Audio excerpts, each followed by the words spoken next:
O governo do estado cria uma força-tarefa para investigar se há um grupo de incendiários agindo em Goiás e quer prender quem coloca fogo criminosamente, baseado na Lei de Segurança Nacional. E no calor de deserto, o alívio no sudoeste goiano. Choveu hoje nas regiões de Rio Verde e Jataí. A explosão de uma moto depois de um acidente atinge um terceiro motociclista que teve queimaduras graves em Anápolis. E Goiás se destaca na agropecuária do país. Você vê a partir de agora no Jornal Anhanguera, segunda edição.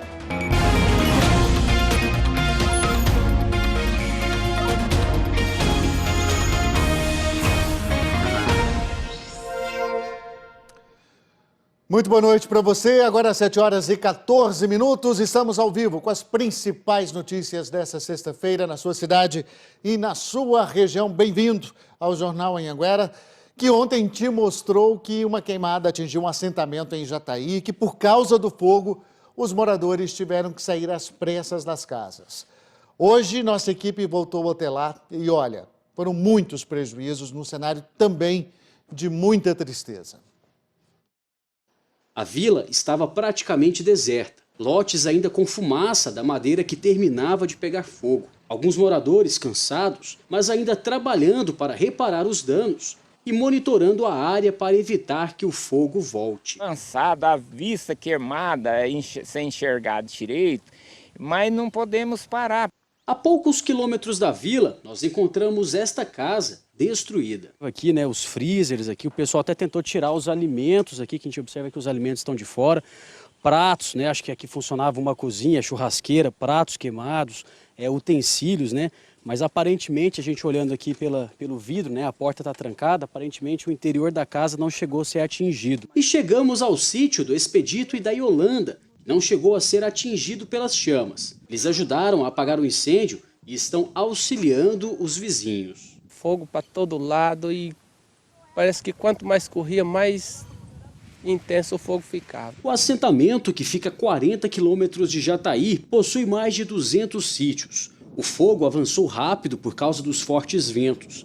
Atingiu áreas de preservação permanente e áreas de pasto bem próximas às casas. O seu João Martins está sem água, sem energia elétrica em casa e preocupado com a situação dos animais. Preocupado é com o gado, porque aí é bomba também para dar água para o gado. Se acabar a água, aí está feito, né? Um carro e uma moto foram queimados. Nesse outro sítio, o incêndio atingiu a carretinha, máquinas agrícolas e o local onde ficavam os animais. Nós encontramos 3 porcos que morreram queimados. Nesse carrinho de mão estavam as galinhas que não resistiram ao fogo. É construir, não é fácil não, mas devagar, né? Bom, o governo do estado criou uma força-tarefa para investigar, se existe um grupo criminoso organizado colocando fogo de propósito nas áreas rurais. Com tanta fumaça, nas últimas semanas, rodovias federais foram parcialmente interditadas. Na BR-060, o motorista colocou a vida dele e do passageiro em risco. Nossa! Gente, e agora? Não sei, tô com medo. Para que não. Jesus amado, você é louco. Por sorte, escaparam depois de dirigir por quase 10 minutos nessas condições. Ela parece que tá mais claro para lá. Ela já tá clareando, graças a Deus. Jesus amado. Meu Deus do céu. Que é isso? Homens do Comando de Operações de Divisas, da PM, passavam pela BR-060, quando se depararam com essa situação. Tem uma ambulância parada lá, no meio do fogo, com 2 pacientes. No meio da fumaça, eles aparecem socorrendo os pacientes e o motorista da ambulância, que também passou mal. Eles foram levados para um hospital. Em Santa Helena, as escolas do município dispensaram todos os alunos nesta sexta por conta do forte cheiro de fumaça. Ontem, a prefeitura decretou situação de emergência e calamidade pública por causa das queimadas. O governo do estado está preocupado com a grande quantidade de queimadas registradas este mês, 20% a mais que no mesmo período do ano passado. Por isso, criou uma força-tarefa que segue amanhã para a região sudoeste, onde está a maioria dos focos. A força-tarefa vai investigar se existe um grupo organizado ateando fogo intencionalmente. Se isso ficar comprovado e se essas pessoas forem identificadas, elas poderão ser presas baseado na Lei de Segurança Nacional. Dependendo, eles podem ser até enquadrados na Lei de Segurança Nacional, porque é quase um ato de terrorismo. Nessa situação que nós estamos, tem fogo ameaçando cidade, tem fogo ameaçando empresas e empregados na cidade. Claro que a gente acompanha essa reunião da Força Tarefa amanhã no Sudoeste Goiano. Falando no Sudoeste, no meio desse calorão, teve um alívio hoje. Vou falar com a repórter Lara Leão, ao vivo de Rio Verde. Boa noite, Lara. Teve chuva por aí, né? Pelo menos em 2 cidades.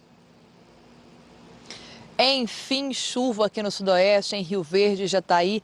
Boa noite para você, Luciano. Boa noite a todos que acompanham a gente. A chuvinha aqui em Rio Verde foi rápida, foi bem fininha, não passou dos 15 minutos em alguns bairros isolados. Mas já foi o suficiente para dar uma amenizada no clima, que está bem mais agradável agora.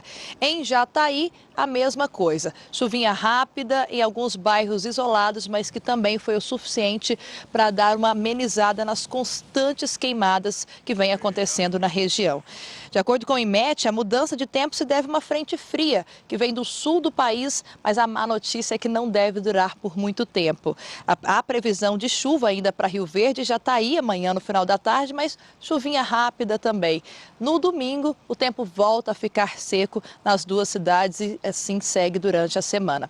Agora, a gente fez muito calor no estado hoje e muitas cidades registraram temperaturas acima dos 40 graus, como a cidade de Goiás, que registrou 43 graus, e Aragarças, que registrou 41 graus, é muita coisa. Luciano, então, ao menos em Rio Verde e Jataí, foram cidades aí privilegiadas hoje à tarde com uma chuvinha.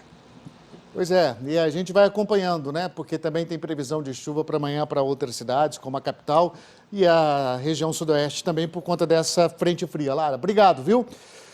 Um acidente envolvendo 2 motos causou uma explosão. Veja só, que acabou atingindo um outro motociclista, o terceiro motociclista que passava ali na hora do acidente. Era por volta das 6h40 da manhã, quando muitas pessoas chegavam para trabalhar aqui no Daia. O acidente aconteceu com 2 motos que se chocaram. Um dos motociclistas se levantou sem ferimentos e foi embora. O outro foi socorrido graças a um caminhoneiro que passava pelo local. A vítima foi levada para o Hospital de Urgências de Anápolis. Passou por uma cirurgia no calcanhar e está bem. Minutos depois desse acidente, uma explosão aconteceu na rodovia. O farmacêutico Vitor Hugo Rezende, de 25 anos, que passava pelo local, foi atingido e arremessado para o canteiro. Ele teve queimaduras de 3º grau nas mãos e leves no rosto e foi encaminhado ao Hospital de Queimaduras de Anápolis. A gente removeu aquela camada de pele morta, e fizemos os curativos. Provavelmente ele vai fazer vários procedimentos ainda, muito provavelmente até um enxerto de pele nas mãos. Um susto que o Vitor Hugo não vai esquecer tão cedo. Eu só vi o fogo vindo na minha direção e me joguei no chão para evitar que pegasse mais fogo. Alívio para a noiva. O casamento está marcado para daqui a 20 dias. Vocês esperam que ele se recupere logo. Logo, de preferência, o mais rápido possível. É isso aí, porque o casamento tá logo aí, né? Olha, uma oficina mecânica de Catalão ficou destruída depois de um incêndio. Na hora, não tinha ninguém no local. Os vizinhos chamaram os bombeiros para apagar o fogo. Mas toda a estrutura da oficina, além de eletrodomésticos, uma moto, tudo foi queimado. O dono estima um prejuízo de R$150 mil. Os bombeiros não sabem o que teria provocado o incêndio. E a UTI pediátrica da Santa Casa de Anápolis voltou a funcionar. A direção informou que os leitos foram reabertos temporariamente e que vai fazer uma reunião com a equipe e também com órgãos públicos para discutir soluções. A Santa Casa não esclareceu quais são as dificuldades que vem enfrentando. Desde terça-feira, a UTI não recebia novos pacientes. A Secretaria Estadual de Saúde afirmou que o repasse de dinheiro do convênio está em dia. Anápolis passa a ser abastecida de água também pelo rio Capivari.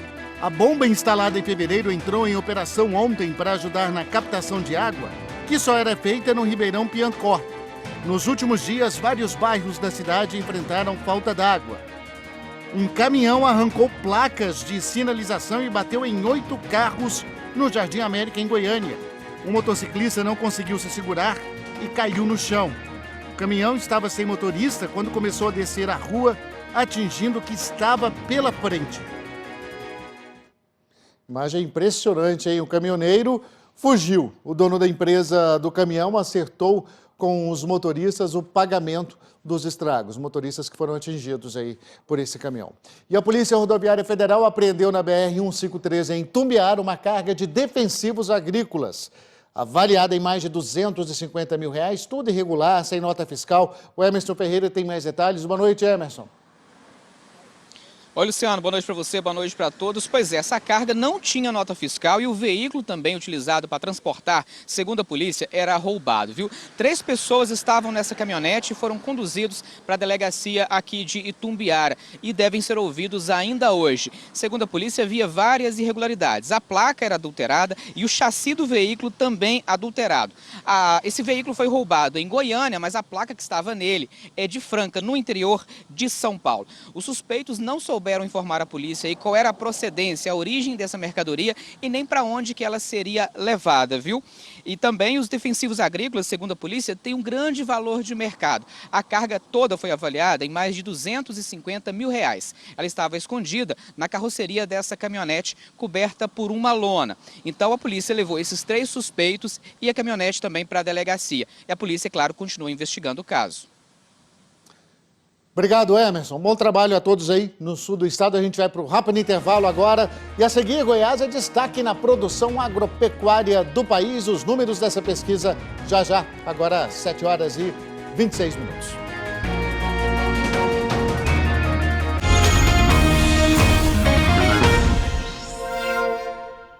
De volta à Universidade Estadual de Goiás. Tem um novo reitor, Rafael Borges, é formado em Direito e assumiu o cargo de procurador do Estado aos 24 anos. O novo reitor vai ter o desafio aí de enfrentar uma grave crise financeira dentro da universidade, que, de acordo com o próprio governo, não tem conseguido bancar as despesas. Ele foi nomeado hoje pelo governo, depois que o reitor interino, Ivano Dávila, pediu, então, exoneração ontem. Goiás é destaque na produção agropecuária do país, é o que revela uma pesquisa divulgada hoje pelo IBGE. E isso, claro, reflete na economia dos nossos municípios. Nessa fazenda são produzidos cerca de 2.000 litros de leite por dia. Com 80 vacas leiteiras, Ney é hoje um dos maiores produtores de leite de Jataí. E pensando em aumentar ainda mais a produção, ele investiu R$350 mil na construção desse espaço com sistema de ventilação para o conforto das vacas. E tirar do sol, melhorar o ambiente, eu acho que ela retorna para o produtor. Além de Jataí, Orizona e Piracanjuba também estão entre os 15 maiores municípios produtores de leite do Brasil, o que coloca o estado de Goiás como o 4º maior produtor do país. A pesquisa também revela crescimento na produção de suínos. Rio Verde ocupa a 2ª posição no ranking brasileiro. Goiás também é o 6º maior produtor de aves. Destaque para Rio Verde e Itaberaí, que juntos têm mais de 25 milhões de animais. Já em números de bovinos, o estado mantém a 2ª posição com mais de 22 milhões de cabeças de gado. Todos esses itens da pesquisa do IBGE revelam a importância dos municípios goianos e principalmente o estado como um dos maiores produtores agropecuários do país. Isso traduz também em termos de salários, isso traduz em termos de renda. Então, com isso, deixa o nosso estado e principalmente o nosso município numa situação muito boa em relação aos demais. Falando na economia da agropecuária, logo mais começa a 2ª noite da Expo Agro de Lusiânia. São 4 dias de festa na Era Santos. Melhor de tudo é que é tudo de graça a entrada aí, né? Boa noite. É de graça sim, viu, Luciano? Boa noite para você, boa noite para todo mundo que está em casa. Só que quem quiser pode trazer 1 quilo de alimento não perecível. É que toda a arrecadação vai ser doada para algumas instituições aqui da cidade. Bom, eu estou na arena, onde daqui a pouco vai acontecer a fase classificatória do rodeio. Ao todo, 20 peões de todo o país vão disputar uma vaga na semifinal que vai acontecer amanhã. E logo mais tem show com o sertanejo Léo Magalhães, amanhã com a dupla Gino e Geno e no domingo com Lucas Reis e Tássio. Os portões abrem às 8 horas da manhã. Hoje pela manhã, Luciano, 30 alunos de um colégio daqui da cidade vieram aqui na Expo Agro para conhecer uma fazendinha. Vamos ver na reportagem. Ansiosas e animadas, as crianças não perderam tempo. Cada uma correu em direção a um bichinho. A Isabelle escolheu dela. Desse pônei, porque ele é fofo, tem franjinha igual eu e ele é muito macio. A Aninha preferiu a lhama. Porque ela tem os dentes para fora. A visita à fazendinha para que as crianças aprendam na prática sobre o mundo animal. A professora organizou uma aula diferente para que a garotada conhecesse os bichinhos que só tinham visto pela televisão e pelos livros. Ainda mais hoje em dia que as crianças têm um meio tecnológico, às vezes tem um jogo de montar, de encaixe, mas a vivência mesmo, hoje em dia as crianças não estão tendo. E também teve demonstração de coragem. Natália nunca tinha subido em um boi. Senti meu coração acelerado, foi muito bom.